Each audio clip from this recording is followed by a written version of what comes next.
Operation devil hunt নামের অভিযানের দ্বিতীয় দিনে গাজীপুরে আরও ১০০ জনকে আটক করেছে আইন শৃঙ্খলা বাহিনী। এদের মধ্যে মহানগর যুব মহিলা লীগের সাধারণ সম্পাদক রয়েছেন। আইন শৃঙ্খলা বাহিনীর কর্মকর্তা বলছেন, দেশের সার্বিক পরিস্থিতি নিয়ন্ত্রণে আনতে সন্ত্রাসী এবং অপরাধীরা যে দলেরই হোক তাদের গ্রেফতার অব্যাহত থাকবে। ইকবাল সরকারের তথ্য এবং ছবিতে প্রতিবেদন। কালার এক্সপার্ট, জর্জ স্যাপ এবং মাইল্ড অন হ্যান্ডস টেকনোলজি সমৃদ্ধ অরিক্স ক্রিস্টাল ওয়াশ আপনার লন্ড্রি এক্সপার্ট।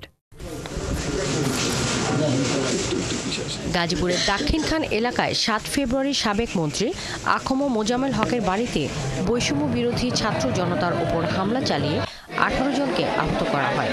পরের দিন হামলাকারীদের গ্রেপ্তারের দাবিতে আন্দোলনে নামে ছাত্র আন্দোলন ও জাতীয় নাগরিক কমিটির সদস্যরা। এরপরই রাত থেকে শুরু হয় অপারেশন ডেভিল হান্ট। সাধারণ মানুষ এই অভিযানকে স্বাগত জানিয়ে দেশের স্বার্থে, গণতন্ত্রের স্বার্থে দলমত নির্বিচারের ঊর্ধ্বে উঠে অভিযান অব্যাহত রাখার কথা বলেন। আরো আগে থেকে শুরু করা উচিত ছিল। সন্ত্রাসী যে দলেরই হোক তাকে ধরা উচিত। এটা রাষ্ট্রের কর্তব্য, আমরা সাধুবাদ জানাই। এটা যদি সঠিকভাবে হারা করে সেটা ভালো, যাই অপরাধী হারে ধরুক। আমরা তো ভালো একটা রাষ্ট্র পরিচালনা হোক, এটা আমরা চাই। দ্বিতীয় দিনের অভিযানে গাজীপুর জেলার ৫টি থানা থেকে ২১ জন এবং মহানগর এলাকা থেকে ৭৯ জনকে আটক করা হয়।